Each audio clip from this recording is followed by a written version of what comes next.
तो कभी कभी ऐसा संयोग होता है कि चेला भी विचित्र मिल जाते हैं। कैसे? एक बार एक गुरुजी थे, तो वह अपने जजमान के यहाँ आए। और जजमान कितने भाई थे? 2 भाई थे। और दोनों की बनती नहीं थी, दोनों की बनती नहीं थी। गुरुजी, अब गुरु के लिए, परमात्मा के लिए, ईश्वर के लिए तो सब एक हैं। गुरुजी आए, खूब स्वागत हुआ। अब एक कहे हम स्वागत करेंगे, एक कहे हम स्वागत करेंगे, एक कहे हम सेवा करेंगे, एक कहे हम सेवा करेंगे। तो गुरुजी के लिए तो सब बराबर थे। तो गुरुजी ने एक मार्ग ढूंढा।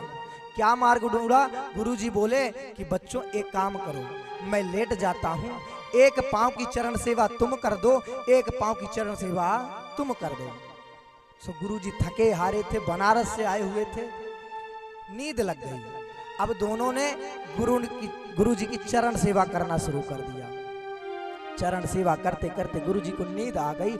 अब गलती से गुरुजी को ध्यान भी नहीं रहा, दाहिना पैर बाएं पैर की ओर चला गया और बायां पैर दाहिने पैर की ओर चला गया। सो दोनों में झगड़ा हो गया। अरे ये तेरा वाला पैर है, मैं इसकी सेवा नहीं करूंगा। वह कहता है तेरा वाला पैर, मैं इसकी सेवा नहीं करूंगा।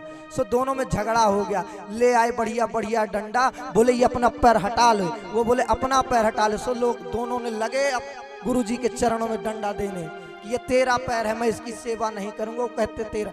सो गुरुजी ने लई गदबद और मेढ़ ही मेढ़ सौहा गए। तो कभी कभी चेला भी विचित्र मिल जाते हैं। अच्छा, तो गुरुजी का हो गया, चेला का हो गया, तो चेलाइन का भी होना चाहिए भाई। सभी के लिए तो बराबर होना चाहिए ना। नहीं कह देंगे कि भैया पुरुष वर्ग कह देंगे कि चेलाइनों के लिए तो गुरुजी बोले ही नहीं, तो चेलाइनों के लिए भी होना चाहिए कि नहीं होना चाहिए?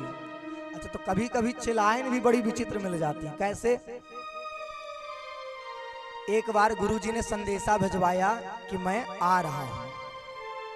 चेला गया, अपनी धर्म पत्नी से कहता है कि अरे सुनती हो, अरे गुरुजी आ रहे हैं, बढ़िया जा करके चौक पूर दो, बढ़िया बढ़िया पकवान बना लो, और मैं जाता हूं और भी सामग्री लाता हूं ताकि गुरुजी का बढ़िया स्वागत करेंगे।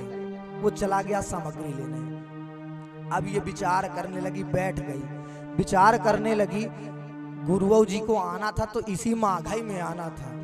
अब सुबह सुबह नहाना पड़ेगा, इतनी भारी ठंड है, नहा करके भोजन बनाना पड़ेगा, बिना कुछ खाए पिए भोजन देना पड़ेगा, उसके बाद खाना पड़ेगा, बड़ी समस्या है। बाद में नहीं आ सकते थे, इस माघई में आए हैं। और इतना विचार ही कर रहे थे कि गुरुजी पहुंच गए। जब गुरुजी पहुंच गए तो उसने बैठाया और गई तो बगल में जाकर के बैठ गई, मुंह लटका लिया।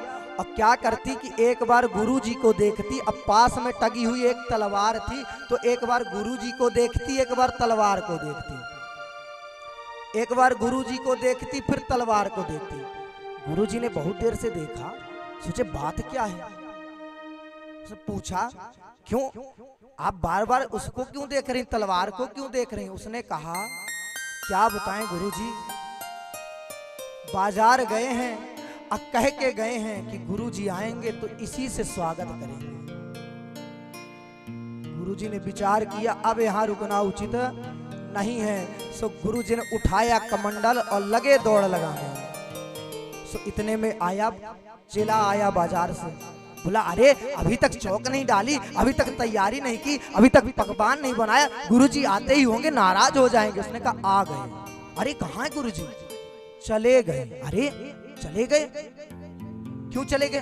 नाराज होके चले गए। अरे क्यों नाराज हो गए? ये तलवार मांग रहे थे, अब मैंने देने के लिए मना कर दिया, सो नाराज होके चले गए। अरे तू बाबरी हो रही है, एक छोटी सी चीज गुरुजी ने मांगी, तूने नाराज कर दिया। अरे राम राम, ना जाने कितने नाराज हुए होंगे। सो उसने क्या किया, तलवार को निकाला और एक हाथ में तलवार लेकर के और गुरुजी के पीछे पीछे भाग चला गया। तो पूछा अरे भाई हमारे गुरुजी को देखे हो? सो उन्होंने कहा हाँ, वो मेढ़ ही मेढ़ सीधे गए हैं।